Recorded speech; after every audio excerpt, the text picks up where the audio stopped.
S C Verma optical instrument का numerical 4. A child has near point at 10 centimeter.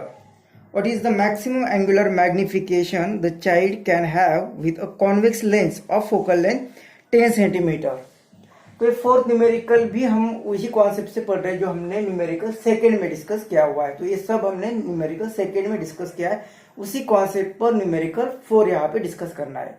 Numerical 4 में दिया है कि एक चाइल्ड जिसका नियर पॉइंट 10 सेंटीमीटर होगा। नियर पॉइंट 10 सेंटीमीटर मतलब उसे ठीक से पढ़ने के लिए वो ऑब्जेक्ट जो रखना पड़ेगा उसकी इमेज 10 सेंटीमीटर पे बननी चाहिए। मतलब जैसे कि नॉर्मल आइज को अगर विदाउट स्पेक्स उसे पढ़ना है तो उसे 25 सेंटीमीटर पे रखना पड़ेगा। वो होता है least distance of distinct vision.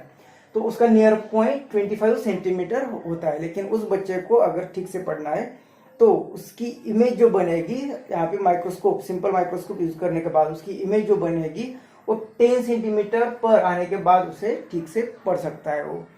तो वो 10 सेंटीमीटर उसका नियर पॉइंट हो गया और उसके लिए फोकल लेंथ 10 सेंटीमीटर दिए, तो वहां से कितना मैग्निफिकेशन होगा ये हमें फाइंड करना है। तो वही सेकेंड न्यूमेरिकल में हमने ये डिस्कस किया था कि इमेज अगर नियर पॉइंट पे बनती है तो उसका मैग्निफिकेशन जो होता है वो 1 plus capital D upon F, ये उसका इक्वेशन होगा। तो हमें मैग्निफिकेशन कितना होगा ये पूछ लिया है, तो इस इक्वेशन में ए वैल्यू पुट करते। तो यहाँ पे 1 प्लस डी की वैल्यू 10 दी हुई है और एफ भी, फोकल लेंथ भी 2 दिया हुआ है। मतलब ये 1 प्लस ये आएगा 1, मतलब ये उसका मैग्निफिकेशन आ जाएगा 2। तो ये होगा एक पार्ट का आंसर